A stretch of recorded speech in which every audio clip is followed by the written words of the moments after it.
सरकारी नौकरियों में आरक्षण और मेरिट को लेकर लंबे समय से चली आ रही बहस पर सुप्रीम कोर्ट ने आखिरकार बेहद साफ और निर्णायक लाइन खींच दी है। अदालत ने कहा कि अगर कोई उम्मीदवार एससी, एसटी, ओबीसी या फिर ईडब्ल्यूएस वर्ग से आता है लेकिन उसके मार्क्स जनरल कैटेगरी के कट ऑफ से ज्यादा है तो उसे जनरल कैटेगरी की सीट मिलने से रोका नहीं जा सकता।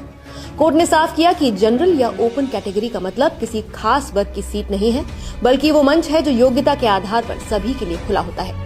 ये अहम फैसला जस्टिस दीपांकर दत्ता और जस्टिस ऑगस्टीन जॉर्ज मसी की 2 जजों की पीठ ने सुनाया। फैसले में अदालत ने दो टूक कहा कि ओपन कैटेगरी शब्द अपने आप में पूरी बात कह देता है। जो सीटें ओपन हैं वो किसी जाति, वर्ग या श्रेणी के लिए आरक्षित नहीं हो सकती। अगर कोई उम्मीदवार मेरिट के दम पर वहां पहुंचता है तो उसे सिर्फ उसकी जाति या फिर कैटेगरी के कारण बाहर नहीं किया जा सकता। इस पूरे विवाद की जड़ राजस्थान हाईकोर्ट की एक भर्ती प्रक्रिया थी। साल 2022 में राजस्थान हाईकोर्ट ने जूनियर जुडिशियल असिस्टेंट और क्लर्क ग्रेड 2 के पदों के लिए परीक्षा आयोजित की थी। इस परीक्षा में कई ऐसे उम्मीदवार थे जो ओबीसी, एससी, एसटी और ईडब्ल्यूएस वर्ग से आते थे, लेकिन उन्होंने लिखित परीक्षा में जनरल कैटेगरी के उम्मीदवारों से भी ज्यादा अंक हासिल किए। इसके बावजूद भर्ती करने वाले अधिकारियों ने इन उम्मीदवारों को उनकी आरक्षित श्रेणी तक ही सीमित कर दिया और जनरल कैटेगरी की सीटों पर उन्हें जगह नहीं दी। इस फैसले का असर ये हुआ कि जनरल कैटेगरी का कट ऑफ नीचे चला गया, जबकि उससे ज्यादा अंक लाने वाले कई मेधावी उम्मीदवार चयन से बाहर हो गए। यहीं से असंतोष पैदा हुआ। रजत यादव और कुछ अन्य अभ्यर्थियों ने इसे खुला अन्याय मानते हुए राजस्थान हाईकोर्ट की जोधपुर पीठ का दरवाजा खटखटाया। उनका सीधा सवाल था, अगर हमारे अंक जनरल कट ऑफ से ज्यादा हैं, तो हमें जनरल सीट से कैसे रोका जा सकता है? जब जनरल कैटेगरी सबके लिए खुली होती है तो फिर ये भेदभाव क्यों? राजस्थान हाईकोर्ट की डिवीजन बेंच ने उम्मीदवारों की दलील को सही माना और उनके पक्ष में फैसला सुनाया, लेकिन मामला यहीं खत्म नहीं हुआ। हैरानी की बात यह रही कि इसके बाद राजस्थान हाईकोर्ट प्रशासन खुद सुप्रीम कोर्ट पहुंच गया।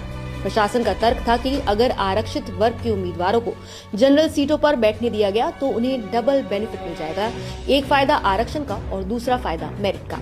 सुप्रीम कोर्ट ने इस दलील को पूरी तरह से खारिज कर दिया। अदालत ने कहा कि ये कोई दोहरा लाभ नहीं है, बल्कि मेरिट के सिद्धांत का सीधा पालन है। जस्टिस दीपांकर दत्ता ने फैसले में साफ लिखा कि ओपन शब्द का मतलब ये है कि ऐसे पद किसी भी श्रेणी से जुड़े नहीं होते। जो भी उम्मीदवार योग्यता के आधार पर वहां पहुंचता है उसे उस सीट के लिए योग्य माना जाएगा, चाहे वो किसी भी वर्ग से आता हो। अदालत ने केवल सिद्धांत की बात नहीं की, बल्कि भर्ती प्रक्रियाओं के लिए स्पष्ट दिशा निर्देश भी तय किए। कोर्ट ने कहा कि अगर कोई आरक्षित वर्ग का उम्मीदवार जनरल कट ऑफ से ज्यादा अंक लाता है तो उसे जनरल कैटेगरी का उम्मीदवार माना जाएगा और उसका इंटरव्यू भी जनरल कैटेगरी के तहत होगा।